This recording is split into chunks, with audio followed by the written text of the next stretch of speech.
12ನೇ ಅಂತಾರಾಷ್ಟ್ರೀಯ ಯೋಗ ದಿನಾಚರಣೆಯನ್ನು ಸ್ವಾಸ್ಥ್ಯ ಮತ್ತು ಹೊಂಗಿರಣ ಸಂಸ್ಥೆಯ ಲಕ್ಷ್ಮಣ್ಜೀರವರು ಅತ್ಯಂತ ಯಶಸ್ವಿಯಾಗಿ ನೆರವೇರಿಸಿಕೊಟ್ಟರು. ನಿಸರ್ಗ ಚಿಕಿತ್ಸೆಯ ಮೂಲಕ ರಾಜ್ಯದ ಅನೇಕ ರೋಗಿಗಳಿಗೆ ಉತ್ತಮ ಚಿಕಿತ್ಸೆಗೆ ಮಾತಾಗಿರುವ ಹೊಂಗಿರಣ ಸಂಸ್ಥೆಯ ಲಕ್ಷ್ಮಣ್ಜೀರವರು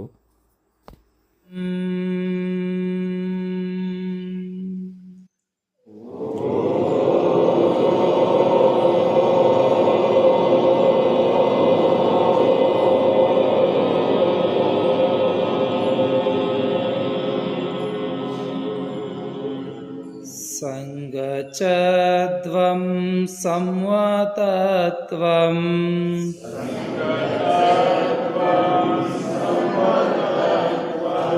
ಸಂಹೋಮನಂಸಿ ಜನತಾಂ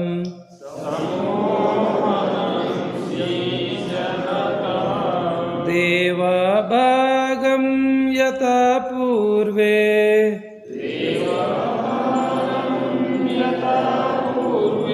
ಸಂಜ್ಞಾನನ ಉಪಾಸತೆ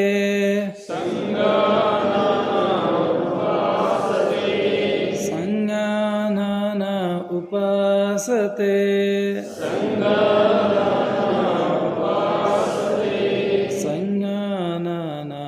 ಉಪಾಸತೆ.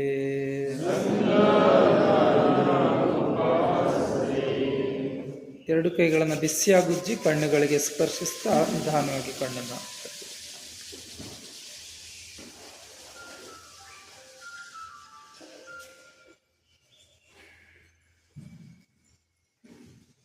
ನಿಧಾನವಾಗಿ ಮೇಲೆ ಹೇಳಿ.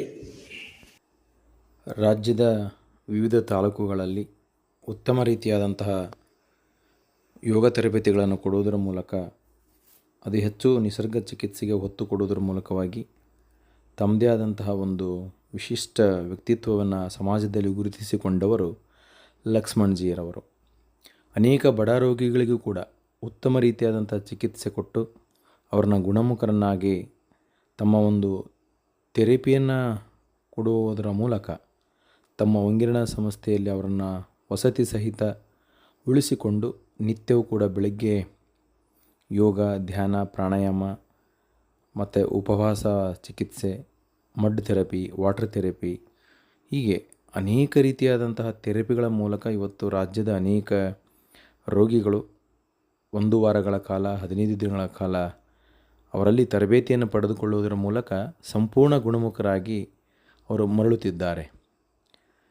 ನಿರೋಗಿಯಾಗಿ ಒಬ್ಬ ಯೋಗಿಯಾಗಿ ಬಂದು ನಿರಂತರ ಯೋಗ ಬದುಕನ್ನು ಮುಂದುವರಿಸುತ್ತಾ ಲಕ್ಷ್ಮಣ್ಜೀರವರ ತರಬೇತಿಯನ್ನು ನಿತ್ಯವೂ ನೆನೆಯುತ್ತಾರೆ.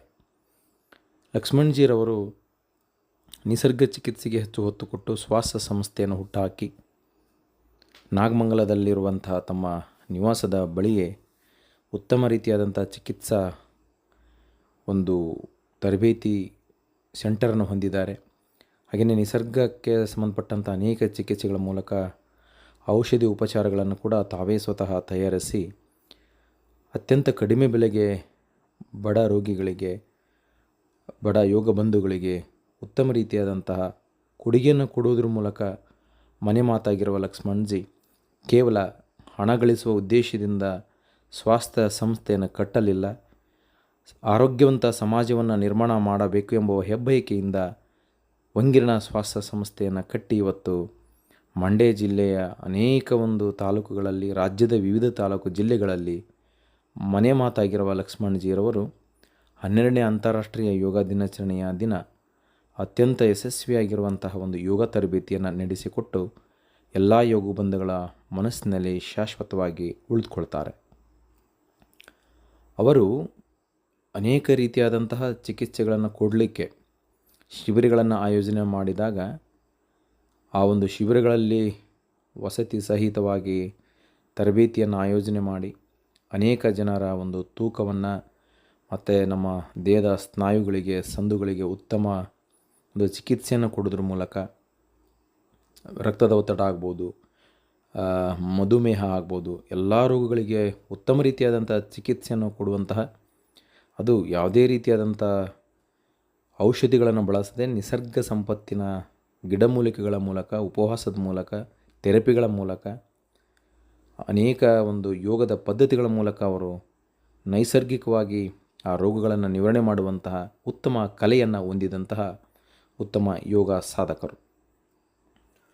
ಅವರು ನಿತ್ಯವೂ ಕೂಡ ಅಂತರ್ಜಾಲದ ಮೂಲಕನೂ ಕೂಡ ಖಾಲಿ ಇದ್ದಂಥ ಸಂದರ್ಭದಲ್ಲಿ, ಅಂದರೆ ಶಿಬಿರ ಆಯೋಜನೆ ಮಾಡಿದಾಗ ಶಿಬಿರಕ್ಕೆ ಹೋಗುವುದು, ಬಿಡುವಿನ ವೇಳೆಯಲ್ಲಿ ಅಂತರ್ಜಾಲದ ಮೂಲಕ ಕೂಡ ಅನೇಕ ರೋಗಿಗಳಿಗೆ ಆರೋಗ್ಯದ ಸಂದೇಶಗಳನ್ನು ಕೊಡುವಂತಹ ಅಂತರ್ಜಾಲಕ ಒಂದು ತರಗತಿಗಳನ್ನು ಕೂಡ ನಡೆಸ್ತಾರೆ. ಆಸಕ್ತರು ಅವರನ್ನು ಸಂಪರ್ಕಿಸಿ ಅವರಲ್ಲಿರುವಂತಹ ಯೋಗ ನಿಸರ್ಗದ ಚಿಕಿತ್ಸೆಯ ಜ್ಞಾನವನ್ನು ಸದ್ಬಳಕೆ ಮಾಡಿಕೊಂಡಾಗ ಇಂಥ ಯೋಗ ಸಾಧಕರು, ಯೋಗ ಶಿಕ್ಷಕರು ಸಮಾಜಕ್ಕೆ ಒಳ್ಳೆಯ ರೀತಿಯಾದಂಥ ಕೊಡುಗೆಯನ್ನು ಕೊಡುವುದರಲ್ಲಿ ಸಂದೇಹವಿಲ್ಲ. ತಾವುಗಳು ನೋಡ್ತಾ ಇರ್ಬೋದು, ಸಾವಿರಾರು ಜನ ಯೋಗ ಬಂಧುಗಳಿಗೆ, ಯೋಗ ಆಸಕ್ತರಿಗೆ ಯೋಗ ತರಬೇತಿಯನ್ನು ಅತ್ಯಂತ ಯಶಸ್ವಿಯಾಗಿ ಮೊನ್ನೆ ನಡೆದಂಥ 12ನೇ ಅಂತಾರಾಷ್ಟ್ರೀಯ ಯೋಗ ದಿನಾಚರಣೆಯ ದಿನ ಅವರ ಯೋಗ ಬಂಧುಗಳೆಲ್ಲರೂ ಕೂಡ ಸೇರಿ ಮತ್ತೊಮ್ಮೆ ಆ ಒಂದು ಶಿಬಿರವನ್ನು ಆಯೋಜನೆ ಮಾಡಿ ಅವರನ್ನು ಅಭಿನಂದಿಸಿ ಗೌರವಿಸಿದ್ದು ಅವರ ಒಂದು ಜಾಣ್ಮೆಗೆ, ಕೀರ್ತಿಗೆ ಹೆಮ್ಮೆಯನ್ನು ತರುತ್ತದೆ. ಶುಭವಾಗಲಿ ಲಕ್ಷ್ಮಣ್. ಇವರ ಯೋಗ ಸೇವೆ ಸಮಾಜಕ್ಕೆ ಇನ್ನೂ ಕೂಡ ಮುಟ್ಲಿ, ಅತ್ಯುತ್ತಮವಾಗಿರ್ತಕ್ಕಂಥ ಕೀರ್ತಿಯನ್ನು ಗಳಿಸೋದ್ರ ಮೂಲಕ ಉತ್ತಮ ಯೋಗ ತರಬೇತುದಾರರಾಗಿ ಹೊರಹೊಮ್ಮಲಿ ಅಂತ ನಮ್ಮ ದೀರ್ಘಾಯುಷ್ TV19 ವಾಹಿನಿ ಇವರಿಗೆ ಶುಭವನ್ನು ಕೋರ್ತದೆ. ಯಾಕೆಂದರೆ ಒಬ್ಬ ವ್ಯಕ್ತಿ ಸಮಾಜದಲ್ಲಿ ನಿಸ್ವಾರ್ಥ ಭಾವನೆಯಿಂದ, ಯಾವ ಪ್ರತಿಫಲವನ್ನು ಅಪೇಕ್ಷಿಸದೆ ಸೇವಾ ಭಾವನೆಯಿಂದ ಸೇವೆಯನ್ನು ಮಾಡ್ತಾರೆ, ಅವರು ಸಮಾಜದಲ್ಲಿ ಬಹುದೊಡ್ಡ ಮಟ್ಟದಲ್ಲಿ ಬೆಳೆಯಬೇಕೆನ್ನುವುದು ನಮ್ಮ ವಾಹಿನಿಯ ಆಶಯ. ಯೋಗಯುಕ್ತ, ರೋಗಮುಕ್ತ, ಯೋಗಮಯ ಜೀವನ, ಆನಂದಮಯ ಜೀವನ. ಅಂಥ ಆನಂದಮಯ ಜೀವನವನ್ನು ರೋಗಮುಕ್ತರಾಗಿ ನೀವುಗಳು ಕಳಿಬೇಕಾದರೆ ಸ್ವಾಸ್ಥ್ಯ ಸಂಸ್ಥೆಗೆ ಒಮ್ಮೆ ಭೇಟಿ ಕೊಡಿ. ಈ ಸಂಖ್ಯೆಗೆ ಅವರನ್ನು ಸಂಪರ್ಕಿಸಿ.